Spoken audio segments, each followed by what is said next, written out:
Olá, está no ar o programa Desafios, o Brasil visto pelo IPEA, uma parceria do Instituto de Pesquisa Econômica Aplicada e da NBR. O programa de hoje, da série Juventude e Políticas Sociais no Brasil, discute o tema da violência entre os jovens.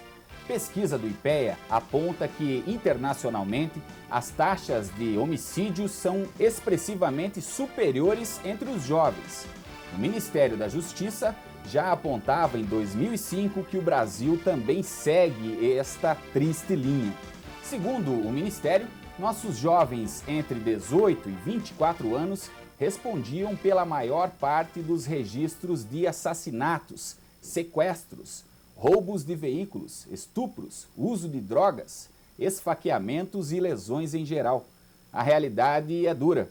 Para tratar do assunto, Juventude e Violência, convidamos o pesquisador do IPEA, Hélder Ferreira, e também Ronaldo Teixeira, ele que é do Ministério da Justiça, secretário executivo do Programa Nacional de Segurança Pública com Cidadania, o PRONASSE. Começo perguntando para o Hélder Ferreira. Vocês colocaram que as agressões foram as causas das mortes de quase 30 mil jovens anualmente entre 2003 e 2005. Por que esses números tão altos, Hélder Ferreira? Bom, acho que é preciso primeiro levar em conta que o Brasil é um país muito populoso. Então, geralmente, os estudiosos da área de violência trabalham com taxas de homicídios para você dividir o número de ocorrências pelo número da população.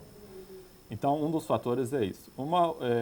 Alguns pesquisadores, por exemplo, Brisson e Leon, discute alguns seriam os fatores. Fala-se mais em fatores do que causas para a violência. Então, Brisson e Leon são pesquisadores também. É um pesquisador. E discute-se, então, fatores que levam a esses altos números de homicídios no Brasil. E aí a gente pode elencar alguns deles. Por exemplo, essa questão da desigualdade, nessa questão da escolaridade dos jovens que tem crescido e oportunidade de emprego que durante muito tempo teve muito difícil no Brasil, agora está aumentando o emprego, mas ainda para os jovens é muito mais difícil. Essa coisa dos jovens terem novas aspirações de consumo, de se integrar na sociedade, as dificuldades para atingi-las, isso aí seria algum dos fatores estruturais que podem ter algum impacto na questão da violência. Tem uma coisa, principalmente entre os homens, essa que a gente chama de costura da masculinidade, né? Os homens jovens, em geral, se colocam mais em situações de risco, né, nos locais que frequentam.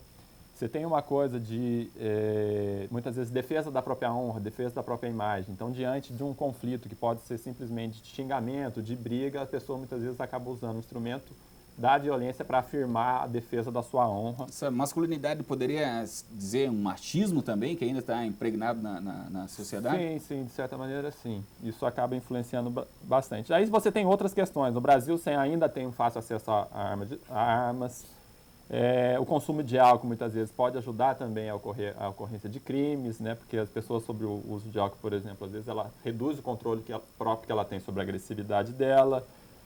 A questão dos próprios mecanismos do mercado de drogas no Brasil, essa questão do tráfico de drogas, muitas vezes as quadrilhas de tráfico de drogas se defendem usando armas, resolvem seus conflitos internos usando armas e isso tende a aumentar essa taxa de homicídios. Então, se você tem N fatores e para atuar numa redução das altas taxas de homicídio, você tem várias maneiras de atuar. Não adianta você esperar simplesmente que a polícia, o sistema de justiça criminal vai resolver todo o problema sozinho. Agora, Ronaldo Teixeira, o Ministério da Justiça, em termos do governo federal, o que vem fazendo para diminuir esse triste quadro aí de 30 mil jovens, não é, anualmente mortos entre 2003 e 2005, que é a estatística? Para responder a esse quadro, o governo federal lançou o PRONASSE, o Programa Nacional de Segurança Pública com Cidadania, com um foco bem definido. Né? Tem um foco territorial, indicando as áreas mais violentas do país, e tem um foco claramente identificado no jovem.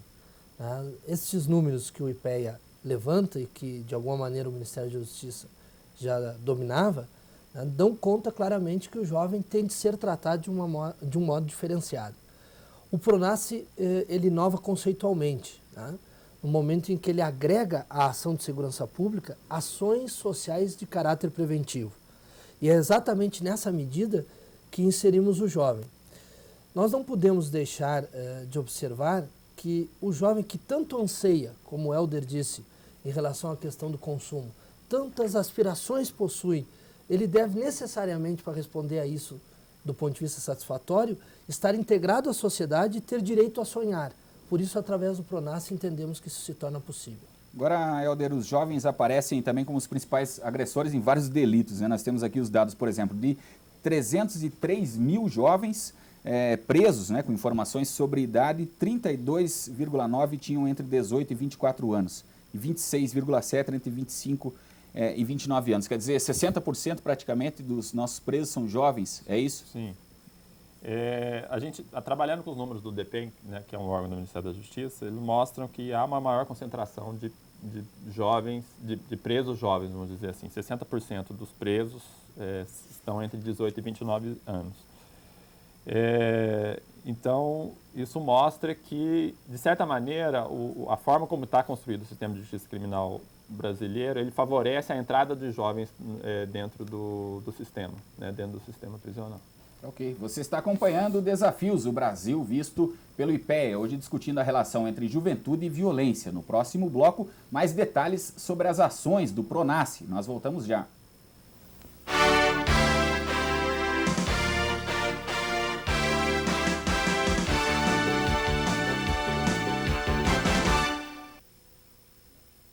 Do TP ali, tem a pergunta, quando puder deixar a pergunta ali no TP, seria legal.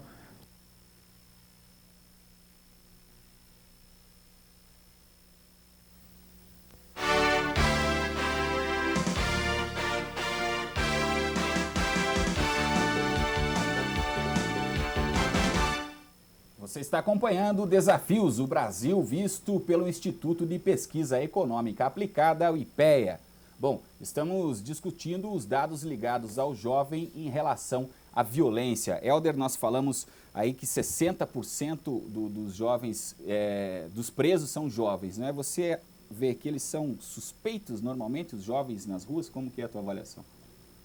Eu acho que de maneira geral, quando você vê um número desse, a tendência é associar o jovem a uma maior violência, a uma maior criminalidade. Eu acho que isso tem que ter muito cuidado nesse sentido, porque se você analisa outros crimes e outros desrespeitos à lei, isso vai, não necessariamente é o jovem que está cometendo a infração à lei. Então você pode pensar em crimes ambientais, sonegação de impostos, problema com a legislação trabalhista. Tem vários, vamos dizer, infrações legais que são cometidas e não necessariamente são feitas por jovens. O jovem, muitas vezes, ele acaba aparecendo mais porque o acesso que a gente tem às ocorrências policiais, os jovens aparecem associado um pouco mais à questão de crimes violentos, que é o que mais chama a atenção da sociedade. Esse 60% é um número considerável, né? 60% dos presos são jovens.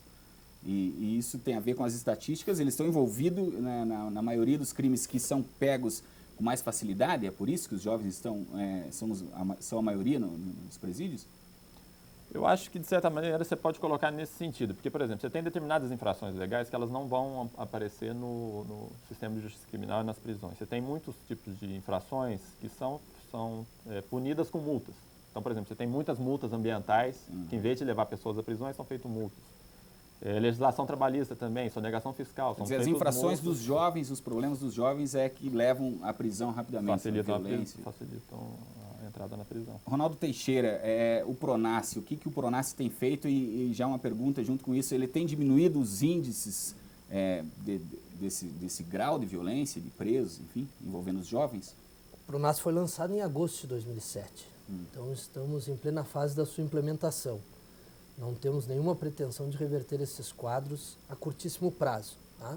O PRONASSE agora, em médio e longo prazo, sim, resultará positivo. Para tanto, duas ações fundamentais são desenvolvidas. Em relação aos apenados, como foi posto aqui à mesa, nós temos a geração de 41 mil vagas para jovens, entre 18 e 24 anos, através de construção de estabelecimentos penais especiais para jovens, com sala de aula, com ressocialização de fato através da cultura, com a possibilidade de desenvolver o esporte, com atendimento à saúde. Nós temos um índice de reincidência assustador. Esses números que são trazidos e a participação de 60% dos jovens, 60% dos apenados são jovens, por dentro desses 60%, mais de 75% reincidem. Portanto, passam pelo sistema prisional e voltam às ruas para cometer novos crimes. Para enfrentarmos essa contenção da reincidência, nós criamos estabelecimentos penais capazes, de fato, de reintegrar o jovem à cidadania. Essa é a nossa expectativa através do PRONASSE. Agora, no site do PRONASSE, tem um ranking sobre implementação das ações, né? Dividido por estados, falando de convênios que foram firmados com estados. Tem o Rio de Janeiro, em primeiro lugar, no segundo lugar vem o Rio Grande do Sul e depois o Distrito Federal. Rio de Janeiro com 16 convênios, Rio Grande do Sul com 12, Distrito Federal com 11 e São Paulo, né, com 6, que é um grande estado também. Ele pergunta qual é a ordem para esses convênios, porque que o Rio Grande do Sul, por exemplo, está ali com 12 convênios e São Paulo com 6. O PRONASSE também inova na relação federativa, né? Pela primeira vez, um Programa Nacional de Segurança Pública convoca o município para ser agente da segurança pública, ao lado do Estado, que tem a prerrogativa constitucional. E a União se apresenta como o indutor dessa política. Esses números são resultado daquilo que reivindicamos aos estados e aos municípios. Aqueles estados e aqueles municípios que apresentaram o maior número de projetos foram contemplados à medida que os projetos estão no espírito PRONASSE. Então, esses números divergem, não por orientação do Ministério, mas devido à apresentação e o acolhimento do PRONASSE por parte da unidade federada. É preciso que os prefeitos, aí, os secretários que estão nos assistindo, enviem projetos para o Ministério da Justiça para serem contemplados. Essa iniciativa, por exemplo, do Rio de Janeiro, todos sabemos a preocupação que tem no Estado. Portanto, os municípios se mobilizaram, o Estado do Rio de Janeiro se mobilizou e por isso tem aí o primeiro lugar no número de projetos. Certo. Helder Ferreira, essas ações do PRONASSE, por exemplo, ações do governo, elas interferem nas estatísticas, já como prevê, pelo menos, ou em dados anteriores, as ações diminuindo os números? Acho que o Naldo colocou bem que o programa, o PRONASSE, foi lançado ano passado e está começando, de fato, a implementar mais fortemente as ações esse ano, né? Então, acho que isso ainda demora um pouco vai demorar um pouco para aparecer nas estatísticas. Mas, por exemplo, tem uma ação muito importante que está previsto dentro do PRONASSE, que é a questão da remissão de pena por estudo, que é uma inovação na legislação brasileira, e isso pode facilitar, incentivar, de certa maneira, o apenado a estudar dentro da prisão e, ao mesmo tempo, facilitar com que ele progrida penalmente, possa sair da prisão mais cedo e de uma maneira que favoreça a reinserção dele. Então, acho que isso pode contribuir, por exemplo, para reduzir essa população penal. Tá certo. Para as mães, para as famílias, o que o PRONASSE oferece, por exemplo, que a pessoa tem um problema de um jovem com violência, envolvido com drogas, enfim, o governo tem... Que ação que a família pode solicitar? Nós temos inúmeras iniciativas. Uma que é muito boa de ser lembrada o que chamamos de lei seca, né? Nós temos o projeto Controle de Rodovias, né, e a partir disso incidimos muito fortemente nos motoristas, especialmente na juventude, né, possibilitando aí uma redução de vítimas fatais no trânsito. No que diz respeito aos programas locais do PRONASSE, nós temos o programa 2, que é a integração do jovem e da família. Aqui nós temos concretamente o Protejo. O Protejo é o projeto para os jovens em território de descoesão social. O jovem em conflito com a lei, no itinerário do crime, egresso do sistema prisional, esse jovem é colhido da realidade e trazido para um curso de cidadania, para depois seguir o seu percurso social e formativo. Para que ele faça esse curso em cidadania e seja resgatado, de fato, e integrado à sociedade, ele receberá uma bolsa para estímulo de R$100, e além dessa bolsa ele será assistido do ponto de vista psicossocial, do ponto de vista cultural e do ponto de vista educacional. Esse é um dos projetos centrais para trazer o jovem de volta a uma vida cidadã. Agora eu pergunto para o Helder a questão da educação. Tem uma relação, quanto maior a educação, menor o envolvimento nesse tipo de situação, como brigas urbanas, uso de drogas, assaltos, enfim, há uma relação, educação, segurança aí para o jovem? Bom, isso estatisticamente isso ainda não foi muito bem comprovado. O que se pode discutir é alguns fatores que são trabalhados, por exemplo. O Bricen Leão, por exemplo, pesquisador que eu já citei aqui, ele defende que um dos fatores que tendem a facilitar a violência é a dificuldade de comunicação. Então, a educação tende a favorecer que a pessoa aprenda a dialogar melhor e essa esse maior diálogo reduziria a possibilidade de, num conflito, se chegar à violência. Porque a pessoa vai poder expressar melhor seus sentimentos, expressar suas razões e saber falar sem ofender necessariamente a terceira pessoa. E estatisticamente é muito difícil isso ser comprovado, porque os dados que a gente tem hoje em dia do DataSUS, eles trazem a escolaridade, mas você não consegue separar muitas vezes a escolaridade da renda. Então você não sabe qual fator que estaria tendo maior ou menor influência. Entendeu? Ok. Você está acompanhando Desafios, o Brasil visto pelo IPEA, hoje discutindo a relação entre juventude e violência. Nós voltamos já.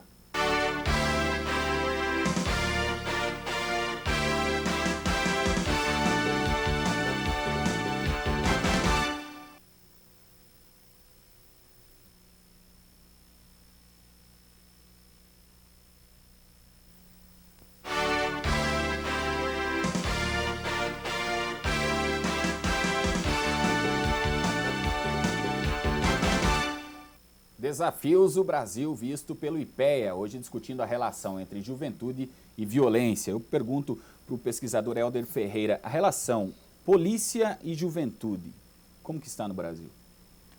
No estudo que a gente acabou de publicar, a gente trata um pouco dessa questão e tentamos ver um pouco, uma pesquisa que foi feita pelo SESEC, que trouxe dados relativamente recentes sobre a questão principalmente dessa abordagem policial. Essa relação entre polícia e juventude, muitas vezes ela é difícil, porque como a gente já tratou aqui, essa questão da suspeição que existe sobre os jovens, né? Isso favorece que a polícia, geralmente, na tentativa de identificar um determinado crime ou impedir, né, fazer um trabalho de preventivo ostensivamente, ela vai e aborde o jovem preferencialmente. Então, essa abordagem preferencial dos jovens, muitas vezes, ela gera uma reação do jovem de se sentir, muitas vezes, desrespeitado pela polícia. Né, de estar sendo sempre abordado, de reclamar que o jovem é muito mais abordado, de que muitas vezes a abordagem é desrespeitosa, às vezes a abordagem contém violência. E, por outro lado, a polícia também muitas vezes se ressente de como o jovem se porta. Né? Muitas vezes a polícia tem uma expectativa do comportamento do jovem, que o jovem vai ser mais respeitoso, e muitas vezes o jovem xinga o policial. Isso é muito mal visto pela polícia e isso tende a dificultar a relação. Então, é importante que o policial esteja muito tranquilo e seja muito bem capacitado para conseguir ter uma boa relação com o jovem, porque assim, a gente deve exigir mais do policial nesse sentido, que é pago pelo Estado, que é quem é o executor da política pública nessa relação com o jovem. Para o Ministério da Justiça, há uma preocupação também, essa relação entre polícia e jovem? Ronaldo Teixeira. É uma preocupação central do PRONASSE. Nós queremos formar e capacitar melhor as polícias civis e militares de todos os nossos estados. Para tanto, o Ministério organizou-se na Rede Nacional de Altos Estudos em Segurança Pública. Nós temos hoje 81 instituições de ensino superior, né, articuladas no Ministério. Estas instituições formam policiais em nível de graduação, especialização, mestrado em segurança pública. Na verdade, esta ação é seguramente a ação mais revolucionária do PRONASSE, que é a possibilidade de criar uma nova inteligência para combater o crime e a violência. Como isso se dá na vida cotidiana, sobretudo em relação ao jovem? Se dá através da abordagem, como disse o Helder. Nós queremos mais inteligência e menos força. Né? Nós queremos, por exemplo, o uso de armamentos não letais. Hoje não tem 5% no país desse uso. Nós queremos armamentos não letais, que possam incidir sobre aquele ato violento, mas não provocar, por consequência, um outro ato violento em resposta. Tá? Então, o policiamento que queremos é o que substitui o atual, que é o rotativo, é o rádio-patrulha, o que não tem relação de proximidade. Nós queremos, através da RENAESP, o policial comunitário cidadão, que identifique o jovem como um jovem do bairro, da cidade. O que é a RENAESP? Rede Nacional de Altos Estudos em Segurança Pública. Nós não tínhamos, até a chegada do ministro Tarso Genro no governo, uma articulação tão potente com o conhecimento. Né? Hoje são 81 universidades preparando mais de 200 mil policiais. Tá? Exatamente nessa visão de policiamento comunitário, que é a visão que nos autoriza, né, a nos relacionarmos com a comunidade, a identificando. Né? Nós queremos que o policial volte a ser chamado pelo nome, seja de fato um representante do Estado lá no bairro ou na área conflagrada. Como que está acontecendo esses cursos? O policial tem as universidades, se inscreve a um curso específico de superior? Como que é que funciona? E como o policial faz para estudar, para voltar ao banco escolar? Né? Ele pode se inscrever no SISFOR, que é o nosso sistema do Bolsa Formação. O Bolsa Formação é a possibilidade do policial receber R$400 de bolsa e ainda a própria formação, seja pela educação à distância. Temos hoje no país 270 telecentros instalados nas nossas polícias militares para que se organize essa estrutura da educação à distância. Essa é uma possibilidade. A outra é com o ensino presencial em uma dessas 81 universidades a que me referi. É um programa extremamente qualificado porque valoriza o policial de baixa renda. Aquele que percebe até R$ 1.700 pode reivindicar a bolsa de 400 e ainda ganhar o curso gratuitamente financiado pelo Ministério da Justiça. Agora falando em termos legais, né, entramos aí em leis, essa questão da maioridade penal, 18 anos como é no Brasil, né? Vocês concordam com essa situação atual?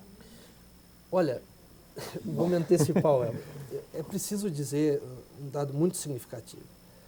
A grande maioria, né, dos crimes não tem como sujeito o jovem menor de 18 anos. Não tem. Os números são quase 300 vezes menores, comparativamente do ponto de vista estatístico. É a partir dos 18, 19 anos é que, de fato, essa curva se torna ascendente. Só por esta razão nós já podemos enunciar aqui a nossa contrariedade em relação à redução da maioridade penal. É importante também dizer que a Conferência Nacional de Juventude, né, onde nós tivemos estudiosos da área, né, tivemos a presença de inúmeros institutos de pesquisa e tivemos a presença de jovens delegados, né, colhidos no país inteiro a partir da articulação da Secretaria-Geral da Presidência. E lá deliberou-se formalmente a contrariedade e o combate, então, à redução da maioridade penal. Só esses dois argumentos associados à inconstitucionalidade da intenção já nos leva, né, à certeza de que não é esse verdadeiramente o caminho. O caminho é Helder Ferreira, maioridade penal. Só um ponto, acho que o secretário já tratou bem do assunto, mas assim, só um outro ponto para trazer é que assim, reduzir essa maioridade penal hoje em dia vai implicar numa maior superpopulação dos presídios. Então vai agravar mais os problemas sem trazer grandes resultados na questão da redução, na prevenção dos crimes. Então ele é mais uma falsa solução. Bom, se fala também em ECA, né? ECA. O que é ECA? O Estatuto da Criança e do Adolescente, que é, de fato, a lei que orienta a Mas relação... se fala em ampliar, né? Ampliar o Estatuto da Criança e do Adolescente, né?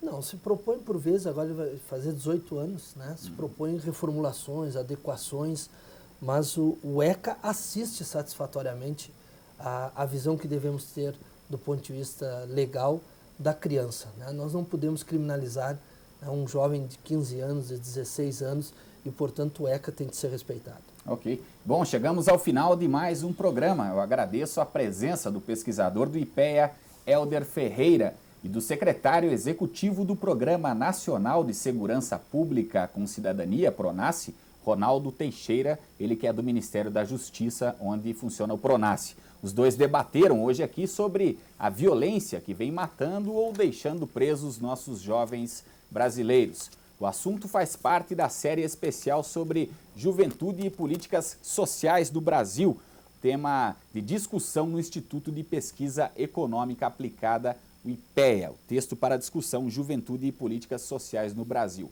Envie sugestões para o programa pelo e-mail desafiosnatv@ipea.gov.br. Você encontra na íntegra o texto Juventude e Políticas Sociais no Brasil e outros temas na página do IPEA na internet. Acesse www.ipea.gov.br. Até o próximo Desafios, o Brasil visto pelo IPEA.